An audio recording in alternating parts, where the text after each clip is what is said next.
ప్రభు అయిన యేసుక్రీస్తు నామమున అందరికీ ప్రేమ వందనాలు.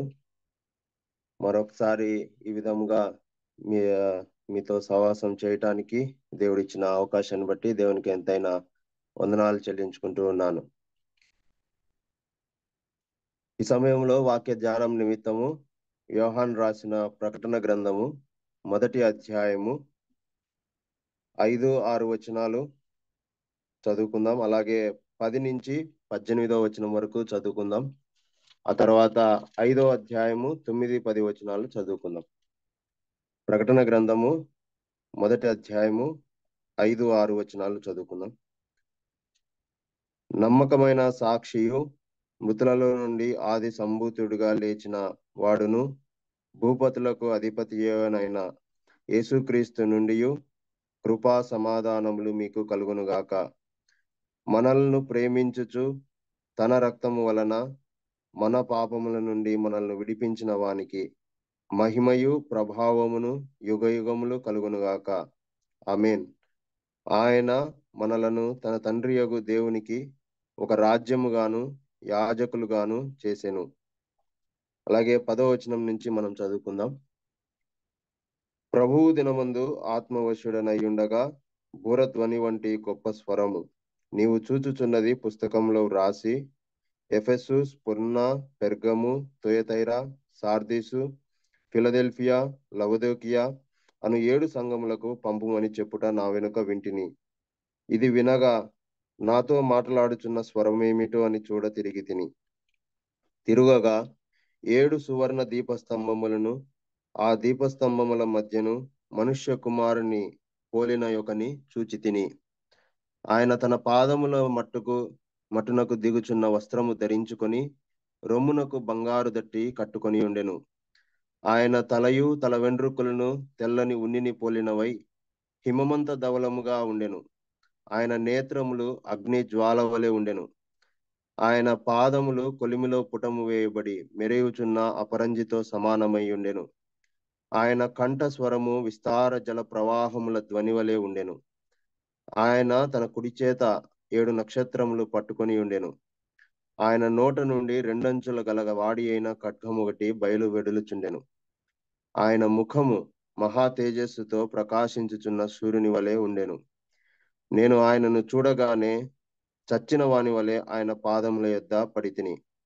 ఆయన తన కుడి చేతిని నా మీద ఉంచి నాతో ఇట్లనెను, భయపడకుము, నేను మొదటి వాడను కడపటి వాడను, జీవించువాడను.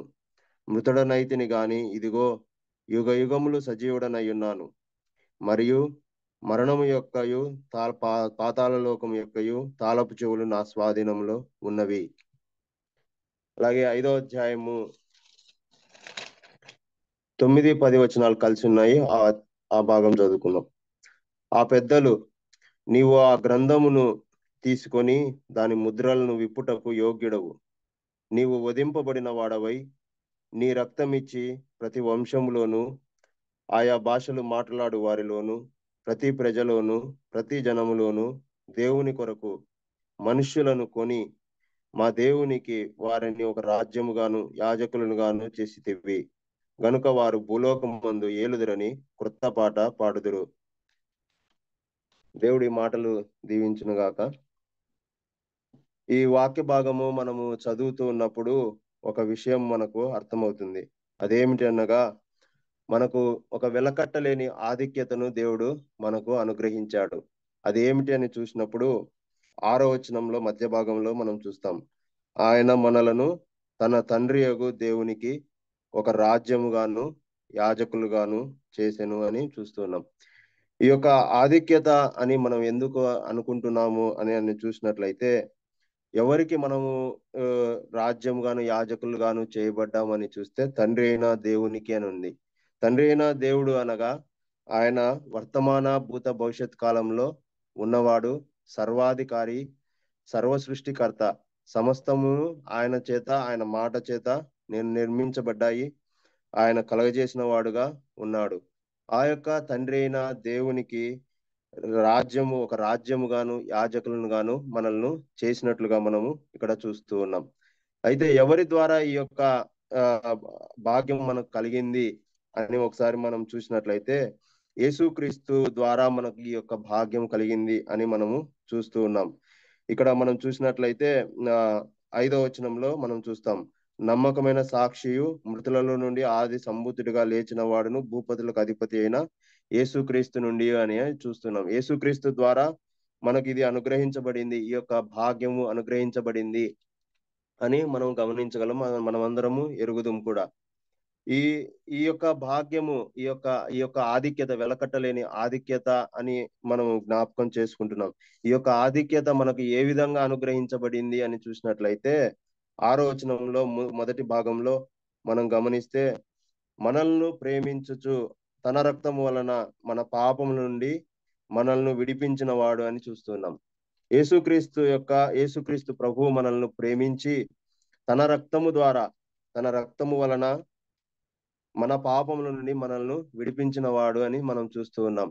ఇక్కడ మనం గమనించినట్లయితే ఆయన రక్తం వలన మనము విమోచింపబడ్డాం మన పాపముల నుండి. మన మన యొక్క స్థితి మనం ఎరుగుదము. మనం పాపంలోగా ఈ లోకంలో ఉండగా మనల్ని ఆయన ప్రేమించాడు. ఆ యొక్క రక్షణ మనకు అనుగ్రహించాడు. ఇంకా 5వ అధ్యాయంలో కూడా మనం చదువుకున్న భాగంలో మనం చూసినట్లయితే, నీవు వధింపబడిన వాడవై నీ రక్తం ఇచ్చి అని మనం చూస్తున్నాం. ఆయన వధింపబడుట ద్వారా, ఆయన రక్తం ద్వారా మనము ఈ యొక్క భాగ్యం మనకు కలిగింది. ఆయన తండ్రి అయిన దేవునికి రాజ్యముగాను యాజకులుగాను మనల్ని దేవుడు యేసు ప్రభు ద్వారా మనకు అనుగ్రహించబడిందని ఈ యొక్క భాగంలో మనము చూస్తూ ఉన్నాం. అయితే ఈ యొక్క అధ్యాయంలో శిష్యుడైన యోహాను మనం చూసినట్లయితే ఆయన యేసు ప్రభు, మహిమలో ఉన్న యేసు ప్రభువును ఆయన చూసినట్లుగా మనము 10వ వచనం నుంచి మనం గమనించినట్లయితే, ఆయన ప్రభువు దినమందు ఆత్మవశుడై ఉన్నప్పుడు ఆయన ఎవరిని చూశాడు అని చూసినట్లయితే, మనుష్య కుమారుని పోలిన యొక్కని చూశాడు అని ఇక్కడ మనం చూస్తూ ఉన్నాం.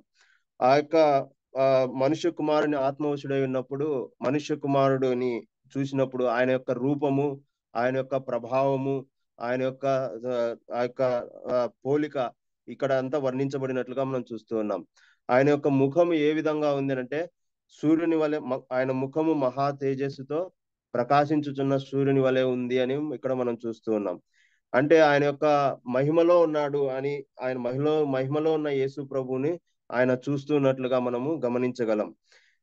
అలాగూ ఆయన ఆ యొక్క ఆత్మ వశుడై ఉన్నప్పుడు ఆ యొక్క యేసు ప్రభు యొక్క నిజమైన రూపాన్ని, ఆ యొక్క ప్రభావాన్ని, ఆ యొక్క తేజస్సుని ఆయన చూసినప్పుడు ఆయన నిలబడలేనట్టుగా మనం చూస్తున్నాం. 17వ వచనంలో మనం చూస్తే, నేను ఆయనను చూడగానే చచ్చిన వాని వలె ఆయన పాదముల యొద్ద పడితిని అని మనం చూస్తున్నాం. అంటే ఎప్పుడైతే నిజమైన ఆయన యేసుక్రీస్తు యొక్క నిజమైన స్వరూపాన్ని ఏ మానవుడు చూడలేడని మనం ఎరుగుదాము.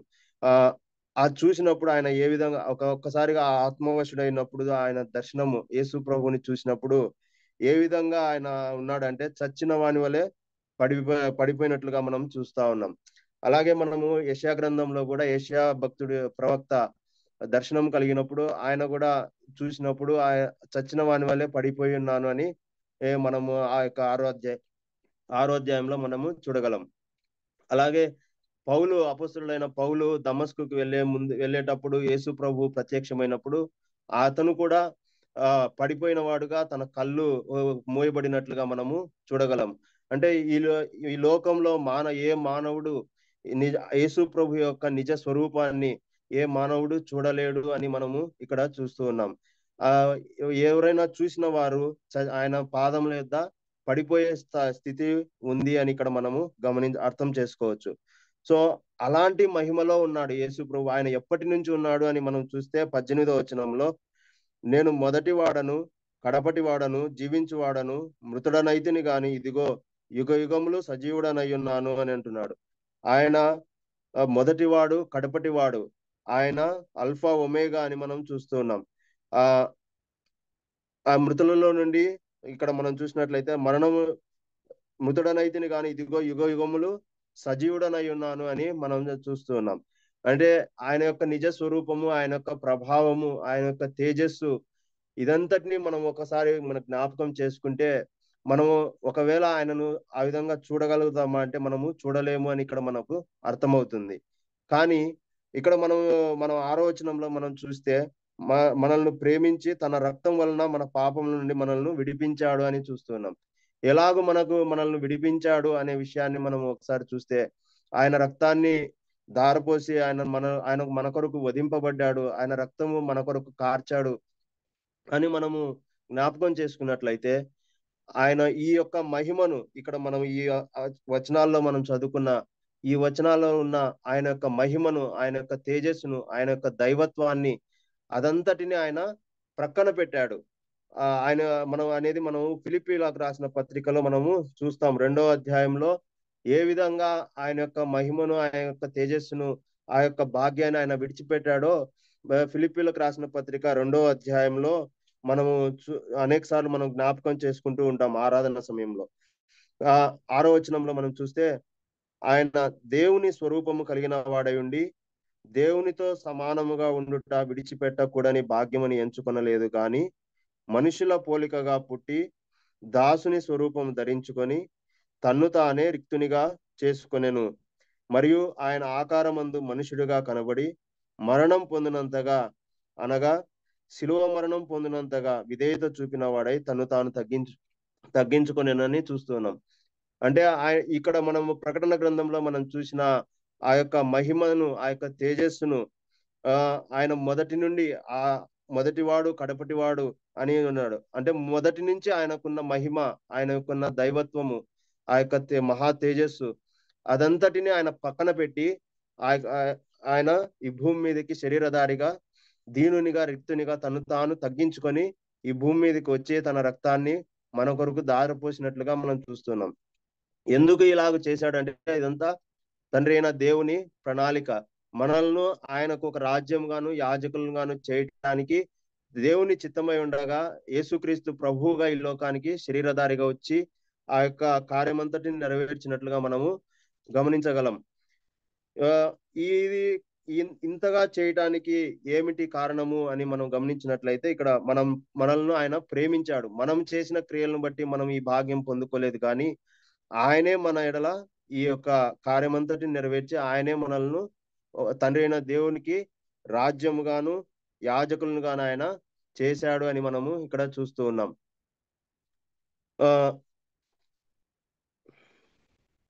అలాగైతే ఈ యొక్క మహిమను అంతటిని తను పక్కన పెట్టి మన మన మన విషయం ఆయన మనం పొందవలసిన శిక్ష అంతటిని ఆయన తీసుకున్నాడు. ఒకవేళ అదే దైవత్వము, అదే మహిమ, అదే తేజస్సుతో ఈ భూమి మీదకి యేసు ప్రభు ఒకవేళ వచ్చి ఉన్నట్లయితే, ఆయన మీద ఎవరే గాని నిందలు వేసే వాళ్ళు కాదు. ఆయన మీద ముఖం మీద ఉమ్ము వేసే స్థితి ఉండేది కాదు. ఆ దైవత్వంతో ఒకవేళ ఈ లోకానికి, ఈ భూమి మీదకి ఒకవేళ వచ్చినట్లయితే ఎవరే కానీ ఆయన ముందు నిలబడే వాళ్ళు కాదు. ప్రతి ఒక్కరూ చచ్చి పడి మనం చూసినట్లుగా చచ్చిన వాని వల్ల ఆయన పాదముల యొద్ద పడేవారం. ఆయన మీద ఎవరు ఈ నిందలు వేసేవాళ్ళు కాదు. మన కొరకు ఆయన ఆ యొక్క శిలువ మరణం పొందే స్థితి వచ్చేది కాదు. కనుకనే ఆయన యొక్క దైవత్వం అంతటిని ఆయన ప్రక్కన పెట్టి, ఆ యొక్క మహిమనంతటిని ప్రక్కన పెట్టి ఈ భూమి మీదకి వచ్చాడు.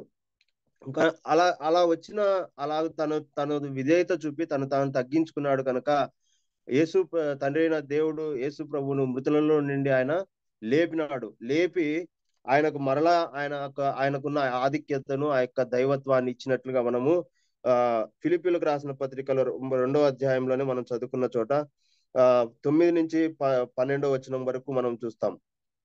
11 అందుచేత పరలోకమందున్న వారిలో గాని, భూమి మీద ఉన్న వారిలో గాని, భూమి క్రింద ఉన్న వారిలో గాని ప్రతి వాని మోకాలును యేసు నామమున వంగునట్లును, ప్రతి వాని నాలుకయు తండ్రి అయిన దేవుని మహిమార్థమై యేసుక్రీస్తు ప్రభువుని ఒప్పుకొన్నట్లు ఆ దేవుడు ఆయనను అధికముగా హెచ్చించి ప్రతి నామమునకు పైనామమును ఆయనకు అనుగ్రహించెను అని చూస్తున్నాం.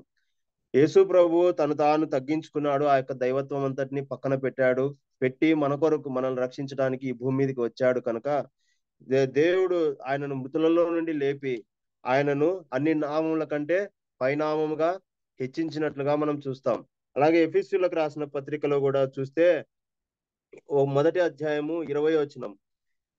ఎఫెసీయులకు రాసిన పత్రిక మొదటి అధ్యాయము 20వ వచనం.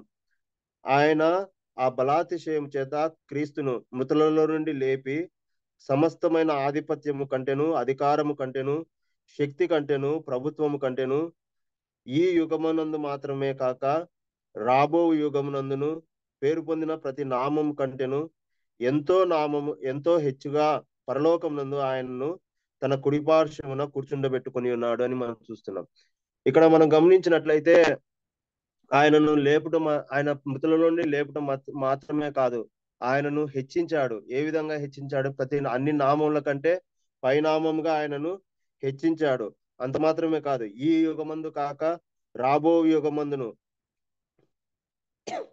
అని ఇక్కడ మనం చదువుతున్నాం. అంటే ఆయనను అత్యధికముగా ఆయనను దేవుడు హెచ్చించినట్లుగా మనం చూస్తూ ఉన్నాం. ఇప్పుడు ఆయనకున్న ఆధిక్యత ఏమిటి అని మనం చూసినట్లయితే, మనము ఏదైతే ఈ శిష్యుడైన యోహాను చూసిన దర్శనంలో చూసిన ఆ యొక్క దైవత్వంలో ఇప్పుడు ఆయన ఉన్నాడు అని మనము గ్రహించగలం. కనుక ఈ యొక్క శిష్యుడైన యోహాను భూమి మీద యేసు ప్రభు శరీరధారిగా ఉండి ఆ శిలువలో మరణం పొందినప్పుడు చూసిన యేసు ప్రభును చూశాడు.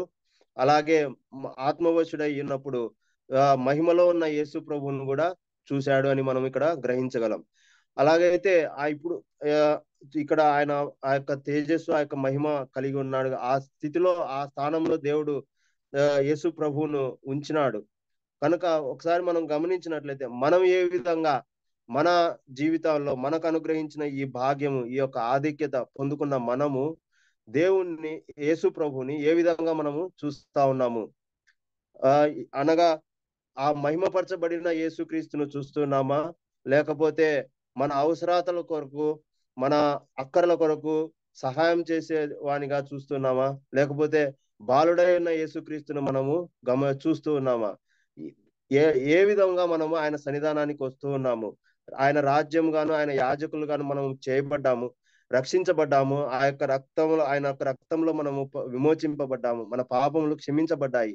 మనం ఆయన పిల్లలు, ఆయన సొత్తుగా మనం చేయబడ్డాము. ఆయన మనల్ని కొన్నాడు అని 5వ అధ్యాయంలో మనం చూస్తాం. నీ రక్తం ఇచ్చి కొని అని మనం చూస్తాం.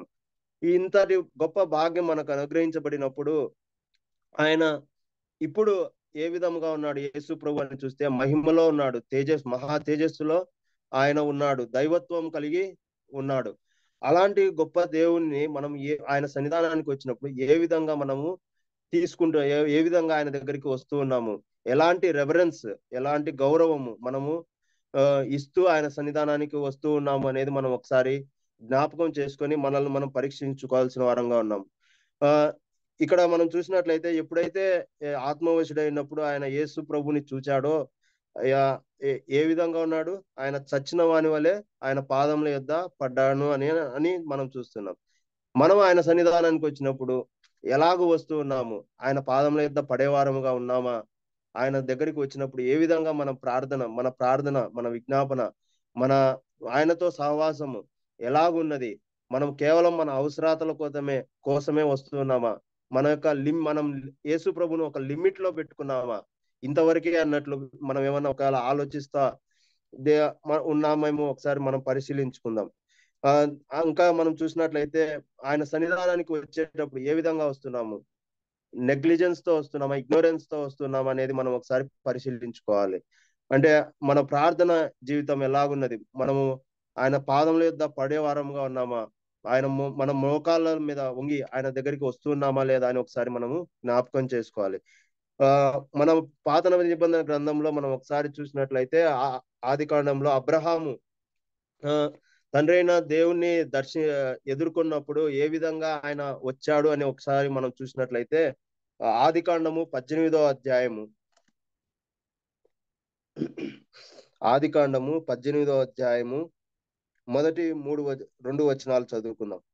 3 వచనాలు.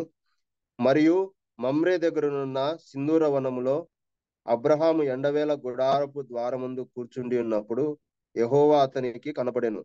అతడు కన్నులెత్తి చూచినప్పుడు 3 మనుష్యులు అతని ఎదుట నిలబడి ఉండిరి. అతడు వారిని చూచి గుడారపు వాకిటి నుండి వారిని ఎదుర్కొనుటకు పరిగెత్తి, ఇక్కడ మనం చూసినట్లయితే నేల మట్టుకు వంగి, ప్రభువా, నీ కటాక్షము నా మీద నున్న ఎడల ఇప్పుడు నీ దాసుని దాటిపోవద్దు అని ఇక్కడ చదువుతున్నాం. అంటే అబ్రహాము ఏ విధంగా ఆ యొక్క రెవరెన్స్, ఆ యొక్క గౌరవం, అంటే తండ్రి అయిన దేవునికి ఆయన యొక్క దేవుణ్ణి ఆయన యొక్క గొప్పతనానికి ఏ విధంగా ఆయన గౌరవంగా రెవరెన్స్ తో నేల మట్టుకు వంగి అని ఇక్కడ మనం చదువుతున్నాం. ఆ అలాంటి అనుభవం మన జీవితాల్లో ఉందా? అలాగ మనం దేవుని సన్నిధిలోనికి వస్తున్నామా? నేల మట్టుకు వంగి మోకాళ్ళ మీద తగ్గించుకొని మనం ఆయన సన్నిధానానికి, మన ఎడల ఆయన చేసిన కార్యాన్ని బట్టి, మనల్ని ఏ విధంగా విమోచించాడు, మన ఎడల ఆయన చేసిన ఆ యొక్క బలియాగమును బట్టి, మన పట్ల ఆయన చూపిన కృపను బట్టి మనం ఏ విధంగా ఆయన సన్నిధానానికి వస్తున్నాము. ఈ సమయంలో ఆయన మహిమలో ఉన్నాడు. మహిమ, ఆ యొక్క దైవత్వాన్ని ఆయనకు మరలా అది అనుగ్రహించబడింది. ఆయన శరీరధారిగా ఉన్నప్పుడు ఈ లోకంలోకి వచ్చాడు. కానీ ఆ తర్వాత ఆయన మరలా ఆయన యొక్క దైవత్వాన్ని ఆయన కలిగి ఉన్నాడు. అయితే ఈ సమయంలో మనం ఏ విధంగా ఆయన సన్నిధానానికి వస్తున్నాము, అదే రెఫరెన్స్ మనం కలిగి ఉన్నామా లేదా అని ఒకసారి మనం పరిశీలించుకోవాలి. ఇంకోటి మనం చూసినట్లయితే ఏలియా కూడా మొదటి రాజుల గ్రంథము 18వ అధ్యాయము 42వ వచనం చూసినట్లయితే, మొదటి రాజులు 18వ అధ్యాయము 42వ వచనం. ఆహాబు భోజనము చేయబోయెను గాని ఏలియా కర్మేలు పర్వతం మీదకి పోయి నేల మీద పడి ముఖము మోకాళ్ళ మధ్య ఉంచుకొనెను. ఇక్కడ మనం చూసినట్లయితే ఎలాగున్నది? నేల మీద పడి ముఖము మోకాళ్ళ మధ్య ఉంచుకొనెను అని మనం చూస్తున్నాం. ఆనాడు వారు దేవుని యొక్క మహిమను వారు ఎరిగిన వారై, వారు దేవుని సన్నిధానానికి వచ్చినప్పుడు ఎంతగా వారు తగ్గించుకొని, ఎంత రెవరెన్స్ కలిగి వారు ఆయన సన్నిధానానికి వస్తున్నారు మనం చూస్తే, నేడు మనం ఆ విధంగా వస్తున్నామా? మనం మోకాళ్ళ మీద దేవుని సన్నిధిలోనికి వస్తున్నామా లేదా అనేది ఒకసారి మనము పరిశీలించుకోవాలి. ఆ ఇక్కడ మనం చూసినట్లయితే ఇక్కడ ఏలియా ఏ విధంగా పెడుతున్నాడు, తన పోస్చర్ ఎలాగుంది? తన ముఖం నేల మీద పడి ముఖము మోకాళ్ళ మధ్య ఉంచుకున్నాడు.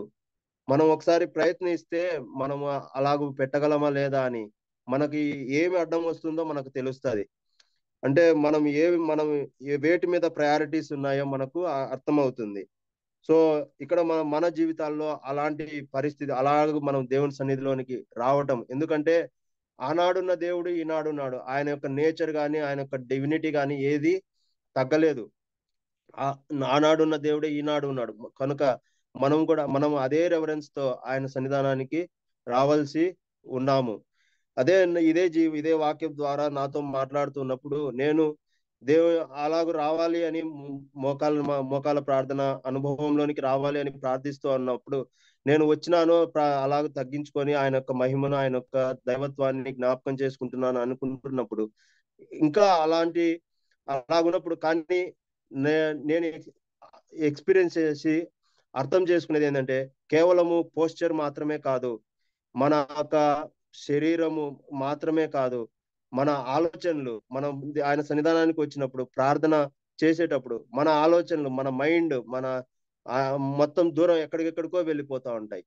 సో కేవలం పోస్చర్ మట్టుకే కాదు, మన మనస్సు, మన హృదయము, మన ఆలోచనలు అన్నిటిని కేంద్రీకృతం చేసి ఆ యొక్క దేవుని సన్నిధానంలోకి వచ్చి ఆయనకు ఇవ్వవలసిన రెఫరెన్స్ ని, ఆయన యొక్క గౌరవాన్ని, ఆ యొక్క విధేయతను, తగ్గింపును మనం ఆయన సన్నిధిలో మనము కలిగి ఉండవలసిన వారంగా ఉన్నాం.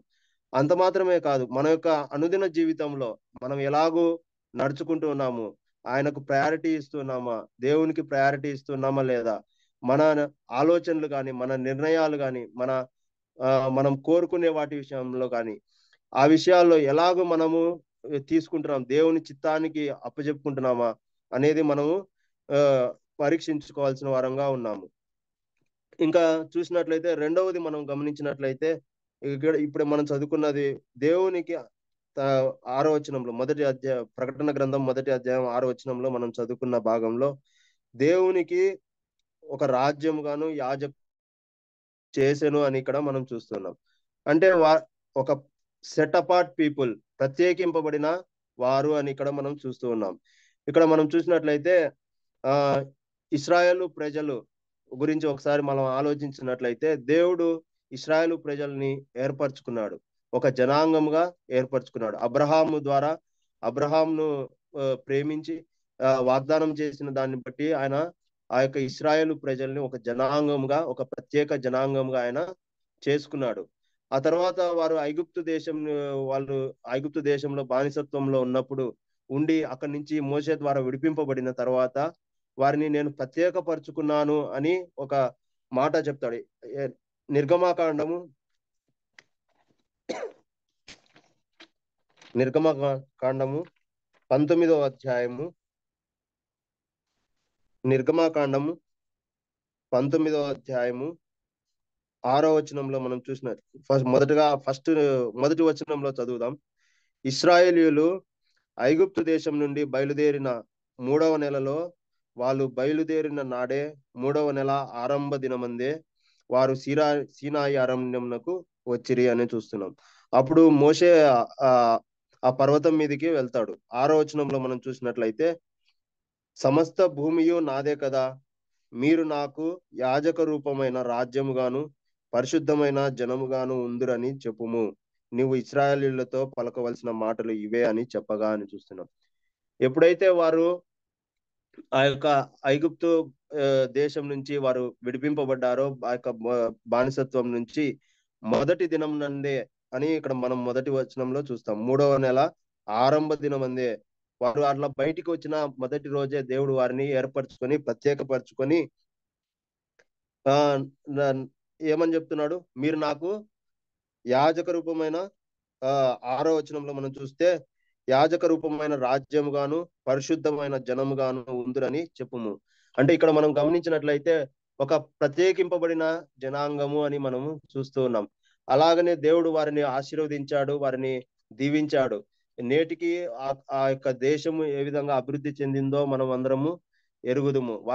వారి జీవితాల్లో జరిగే పరిస్థితులు, సంఘటనల ద్వారానే ఈ ప్రపంచమంతా ఆ భవిష్యత్తు ఉంటుంది అని మనం అందరం దేవుని వాక్యాన్ని బట్టి ఆ యొక్క మనం చూడగలం.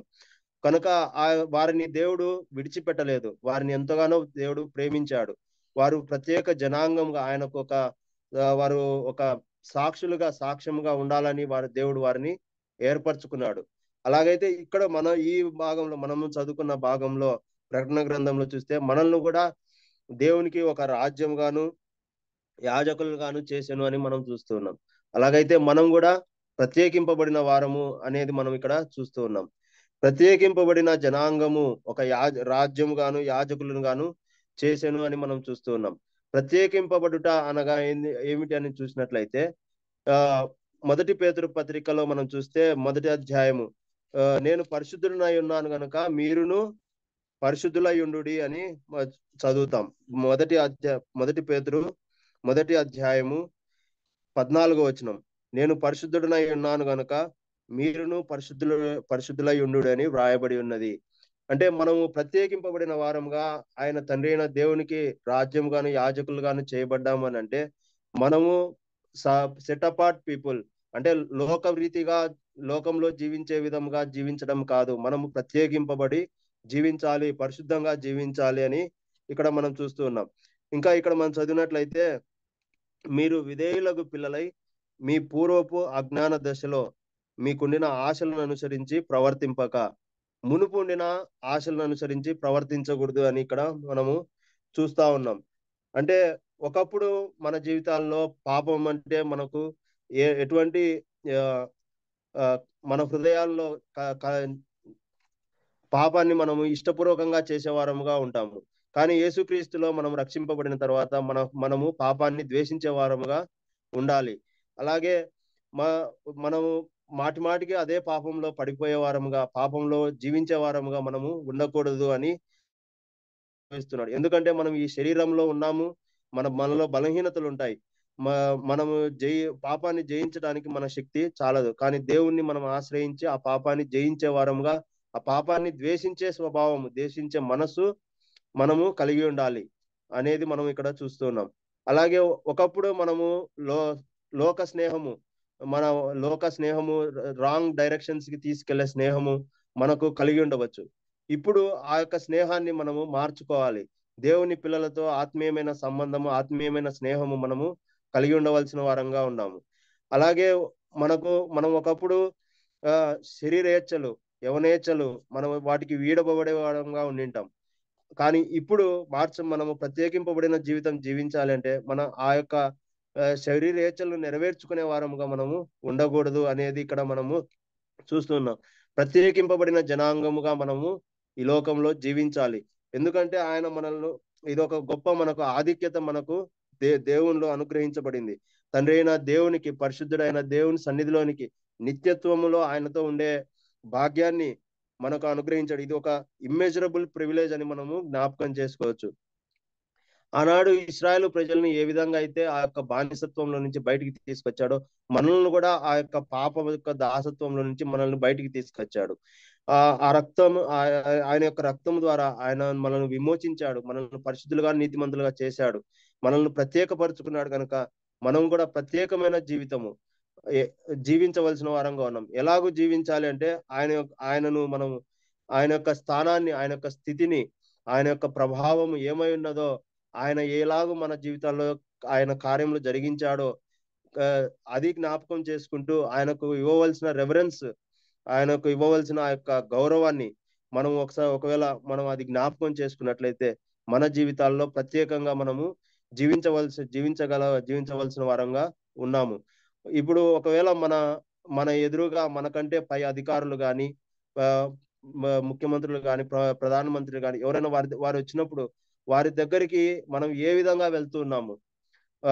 ఎంతో తగ్గింపు కలిగి, దీనత్వం కలిగి వారి దగ్గరికి మనం వెళ్తాము.